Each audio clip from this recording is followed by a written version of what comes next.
सतनाम ग्रंथ ज्ञान दीपक साखी 128।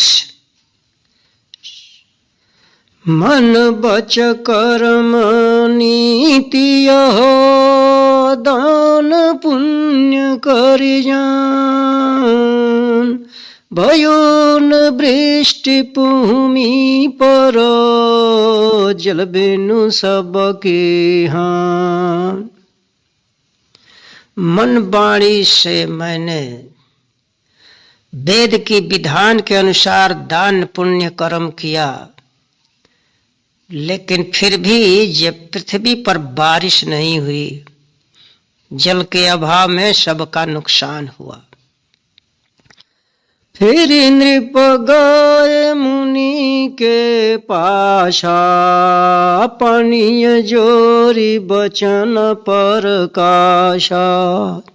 यज्ञ में कियु विविध बहुभांति जे वही भी प्रसुबोध सुपाति। दोबारा राजा मुनि के पास गए और हाथ जोड़ करके बोले, अनेक प्रकार से मैंने यज्ञ किया और सुंदर ज्ञानी सुपात्र ब्राह्मणों को मैंने भोजन कराया, प्रदक्षिण करके दक्षिणा दिया और बहुत प्रेम से मैं लवलीन होकर सब काम किया। जल शीतल करी शीतल पियायो आत्म पूजे विनय बहुलायो। वेद मर्याद गुरु वचन सुनाई सो सब कियो विलंबन लाई। अति शीतल अति ठंडा करके मैंने जल पिलाया और आत्मा को बहुत सेवा करके विनती किया। वेद की प्रतिष्ठा जिसमें रहे उस तरह का गुरु हमको वचन सुनाए। मैंने सारा सब काम किया, देरी नहीं किया। सृष्टि वृष्टि बिनु किमि करि रही अन्न बिनु धर्म कवन यह करे। सतयुग सात करे उपवासा चलत फिरत रहे वचन प्रकाश। वर्षा के बिना सृष्टि कैसे रहेगी? जब बारिश नहीं होगा तो अन्न नहीं होगा, और अन्न बिना धर्म कौन करेगा? सतयुग में 7 दिन लोग बिना खाए रह सकते थे, चलते फिरते और बोलते थे। 14 होई विकल भय रहियो तन के त्यागे प्राण तब गयो। त्रेताचारी करे उपवासा निज गहि भक्ते प्रेम परकाशा। 14 दिन बीत जाने पर प्राण व्याकुल हो जाता था और शरीर से अलग हो जाता था। त्रेता युग में 4 दिन तक लोग उपवास करते थे, 4 दिन तक प्रेम के साथ भक्ति कर सकते थे। 8वें कठिन विकल बड़ होए जिमि पर देह प्राण कहाँ खोए। द्वापर 3 लंघन जो करई तन्न से प्राण जुदा नहीं रही।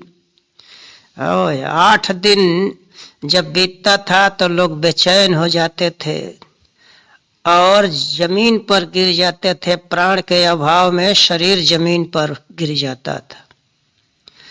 द्वापर युग में 3 दिन जो बीत जाता था खाने के अभाव में, तो अभी प्राण बेचैन होता था, लेकिन अभी जिंदा रहते थे।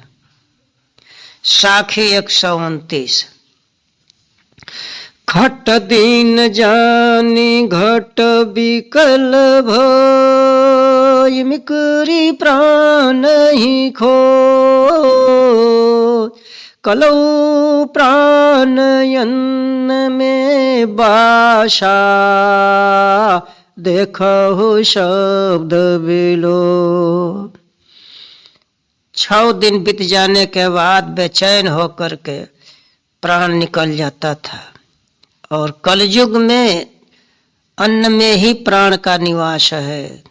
ये हमारे शब्द को मथ कर देखो। छंद तोमर 31। दुर्भिक्ष बहुविधि डारी, सब बिकल भो नर नारी, धन धर्म गयो एक साथ, सब कलपी कहत अनाथ। बहुत तरह से अकाल पड़ गया, जितने पुरुष स्त्री से सब बेचैन हो गए, धन और धर्म एक साथ चला गया, सब लोग रो रो कर अनाथ होकर के रह गए। हम यज्ञ बहुविधि किन्ह, जल भूमि कछु नहीं दिन्ह, मेरे योद वेद कुहारी, इमि भी प्रभुत पुकारी। नाना तरीका से मैंने यज्ञ किया, लेकिन तनिक भी वर्षा पृथ्वी पर नहीं हुआ। वेद की प्रशंसा समाप्त हो गई। ब्राह्मण लोग बहुत पुकार किए, हठ किन्ह सठ सब लोग, बहु भांति करे करे जोग, जगत पे तपस्यानी,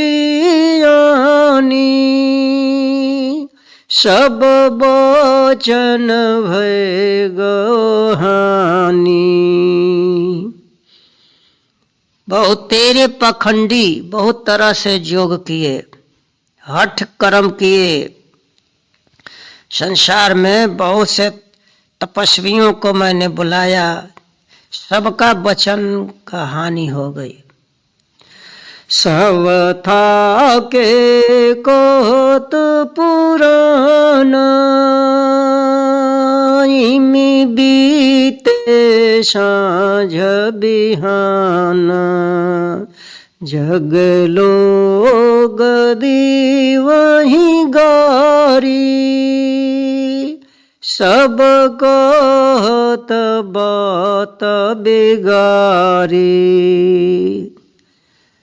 पुराण का कथन पत्थनी कथते कथते साँझ बिहान बीत गया, सब लोग थक गए।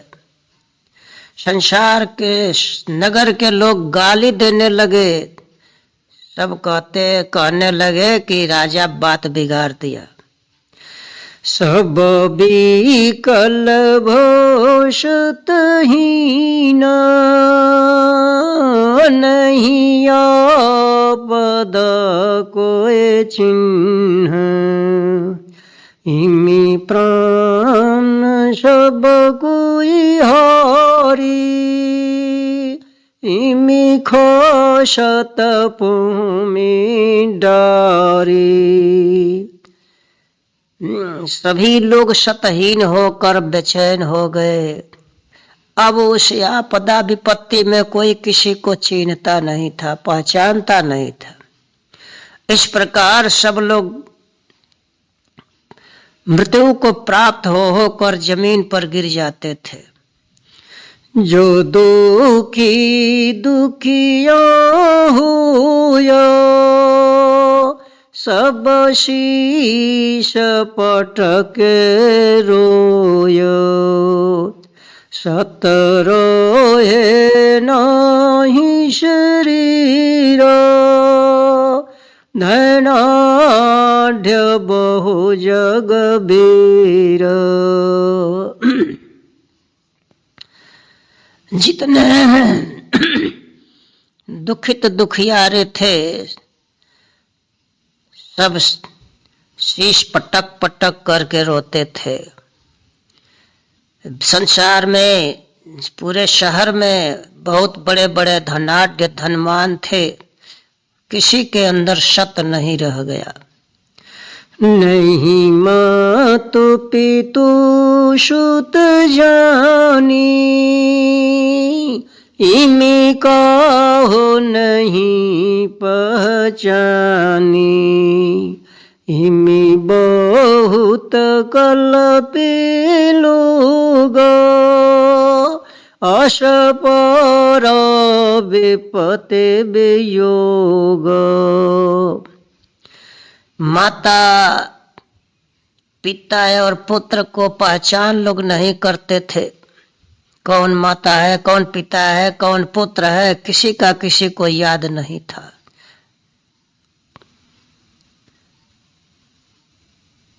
इस प्रकार से शहर के लोग, पूरा नगर के लोग, राज्य के, राज्य भर के लोग बहुत रोते थे। ऐसा विपत्ति पड़ गया था। छंद तोमर 31।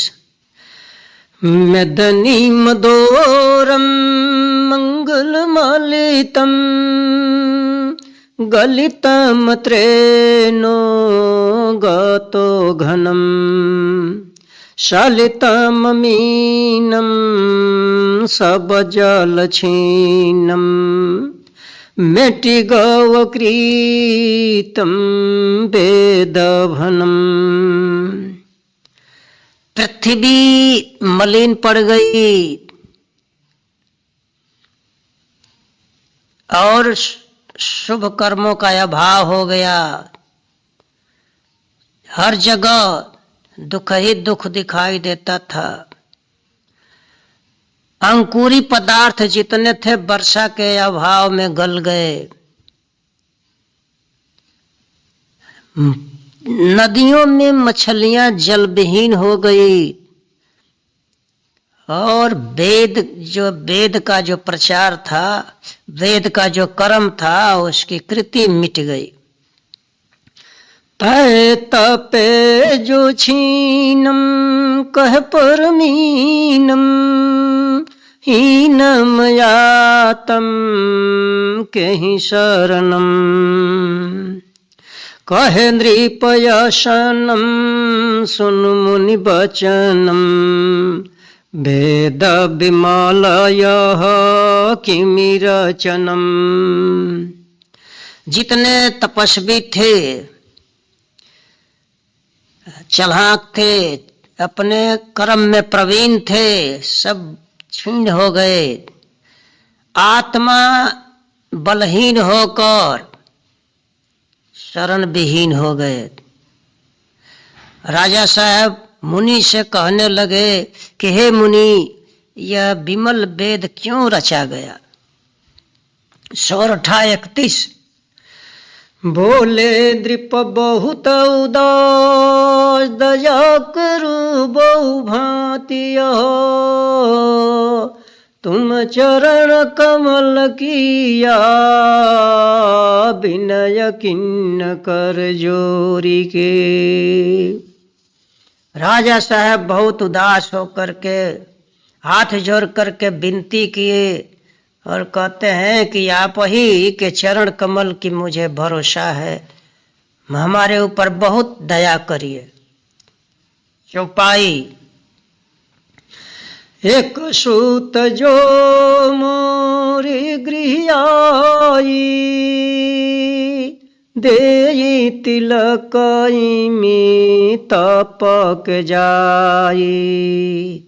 शवयन विधियो विधि नहीं भयो, अन्न बिनु प्राण धर्म नहीं रहेऊ। अगर एक पुत्र हमारे यहाँ पैदा हो जाता या रहता तो मैं तिलक दे करके राजगद्दी और मैं तपस्या के लिए चला जाता। सब काम उल्टा हुआ और यह भी हमारे इच्छा के अनुसार नहीं हुआ। अन्न के बिना न प्राण रहेगा न धर्म ही रहेगा। बोले मुनि मी सुन चितलाई, इमी करि बचन कहूँ समुझाए। श्रृंगी ऋषि कानन में रहेऊ, जंगल छोड़े बसते नहीं गए। अब मुनि जी कहते हैं कि तुम ध्यान से सुनो, मैं तुमको इसका मतलब समझा रहा हूं। श्रृंगी ऋषि जंगल में रहते हैं और जंगल छोड़कर कभी बस्ती में उन नहीं गए। इमी नहीं जानू नारी रस भोगा, सब विधि किन्ह पूरन जोगा। फल आहार अन्न कबहि न खाई, कैसन अन्न है मर्म न पाई। वो स्त्री पुरुष के भोग के आनंद को कभी नहीं जानते थे। हर तरह से पूर्ण योग किए हैं, उनका योग पूर्ण हो चुका है। हमेशा फल का आहार करते हैं, कभी अन्न नहीं खाते हैं। अन्न कैसा है उसको, अन्न का स्वाद क्या है वो नहीं जानते। कानन छोड़ी बस्ती के आवे, होखे वृष्टि सब जग उपजावे। तंत्र विधि सब करी है आई, होहि सिद्धि बालक तुम पाई।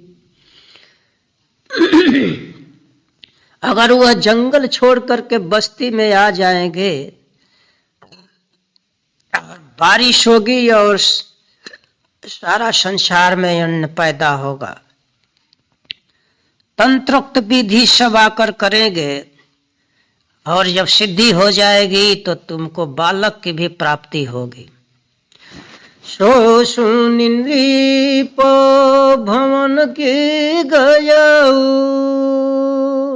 मंत्री से निजो अर्थ सुनयऊ।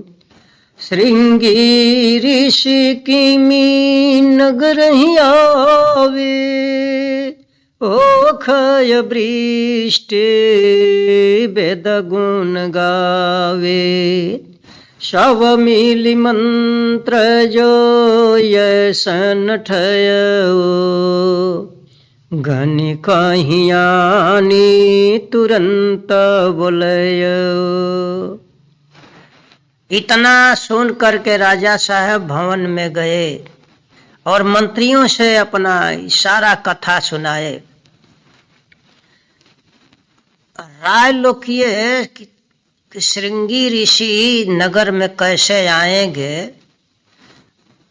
तो आएंगे तो वृष्टि कराएंगे या वेद का गुणगान हो जाएगा।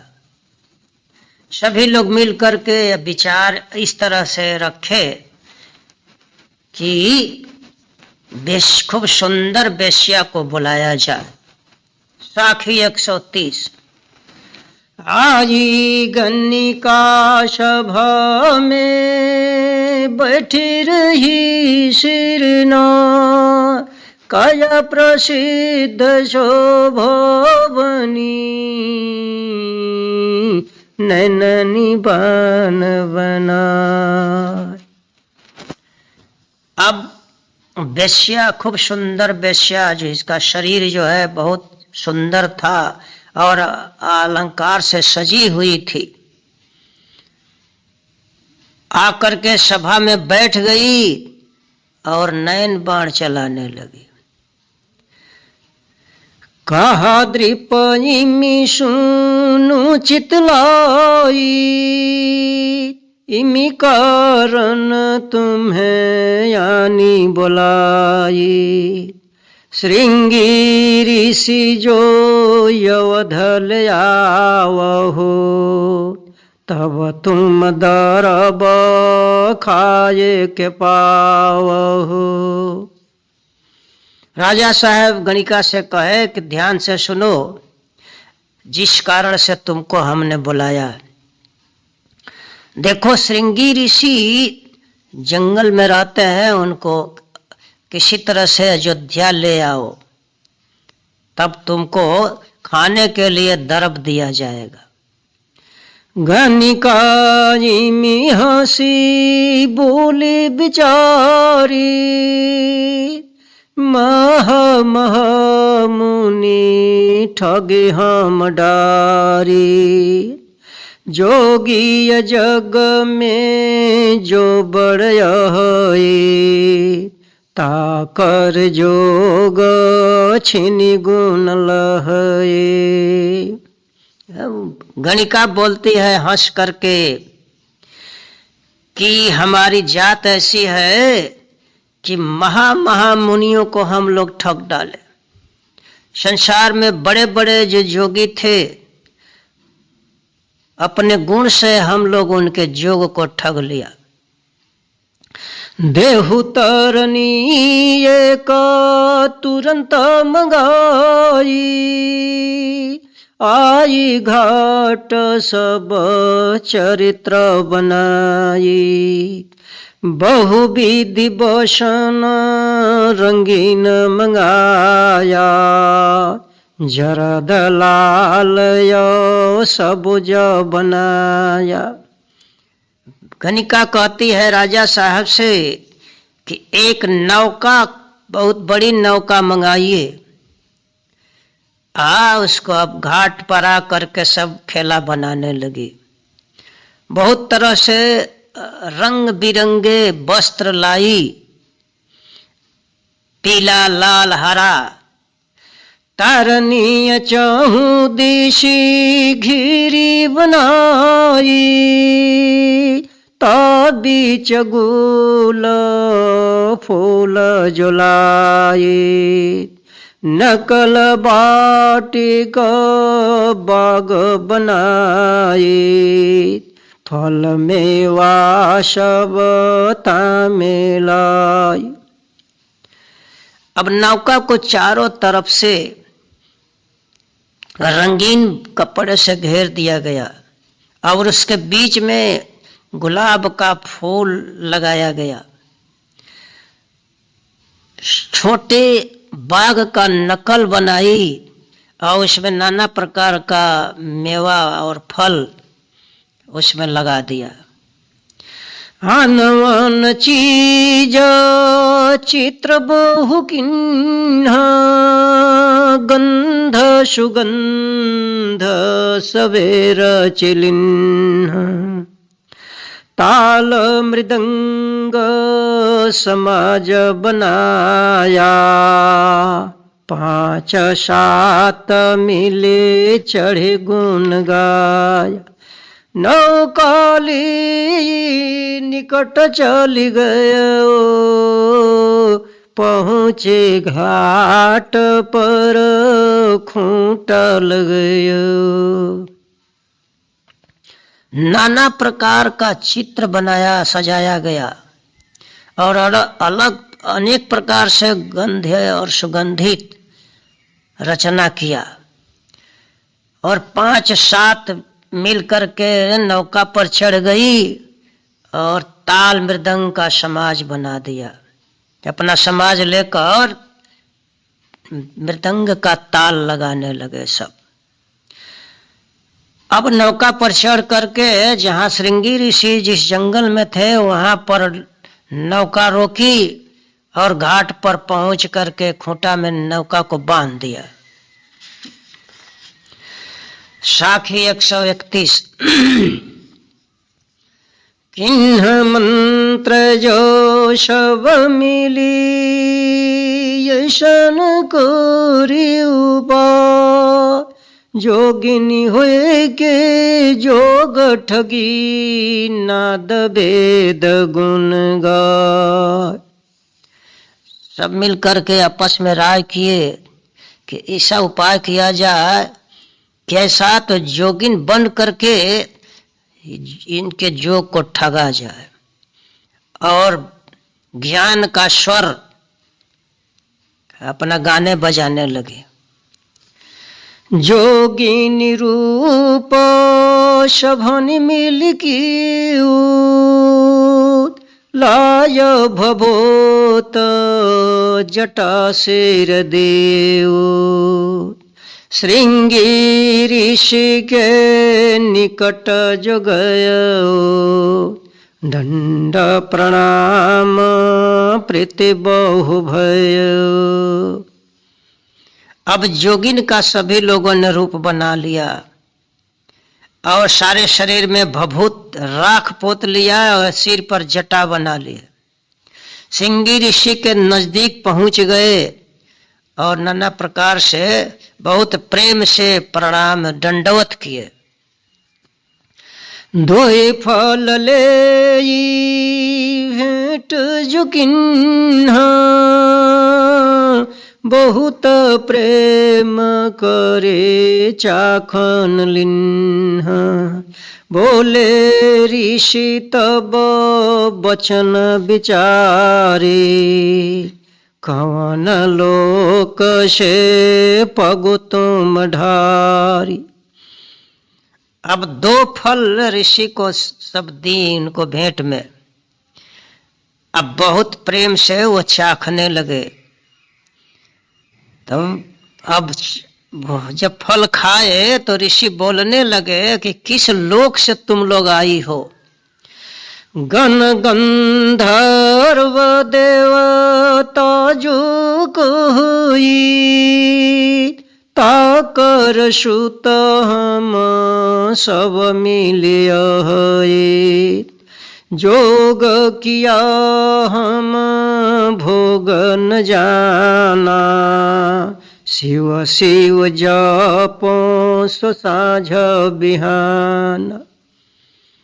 अब वो गणिका बोलती है कि हम गंधर्व लोक से यानी देवताओं के लोक में जो गाने बजाने वाली जात होती है उसको गंधर्व कहते।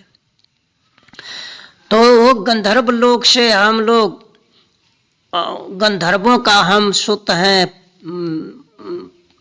हम लोग गंधर्वों का पुत्री हूँ। हम लोग जोग किए कभी भोग का नाम नहीं जाना और शिव शिव साँझ बिहान हमेशा हम लोग शिव शिव का जाप करते हैं। बहुत प्रीति ऋषि भव जुकिन्हा सादर बहुत भांति कर लिन्हा। राग सरोदय बहुत सुनाया काम बान गही हृदय लाया। अब बहुत ऋषि प्रेम किए उन लोगों ने से, बहुत आदर किए। अब वो लोग इनको सरोद बाजा के साथ राग रागनी सुनाई और काम बाण इनके हृदय में लग गया। बन बाटिका में वो सब खानी जल है निकट शोभा बहु जानी। पत्र कुटी बहु भांति न छाया जोग विराग ज्ञान ताह गाया, चले तुरंत विलंब न लयो, तरणी पर धरी ताही चढ़यो।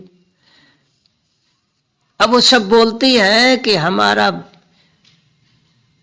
फुलवाड़ी है, छोटा बाग है, सब मेवा की खानी है, और वहाँ नजदीक में ही जल है, बहुत शोभा हम लोग बनाई हुई। पत्र कुटी है हमारी, बहुत तरह से उसको सजा कर बनाया गया है, वहीं पर हम लोग जोग वैराग और ज्ञान का धारण करते हैं। अब ऋषि को लेकर तुरंत सब चल दिए, देरी नहीं किए और नौका पर पकड़ करके चढ़ा दिए।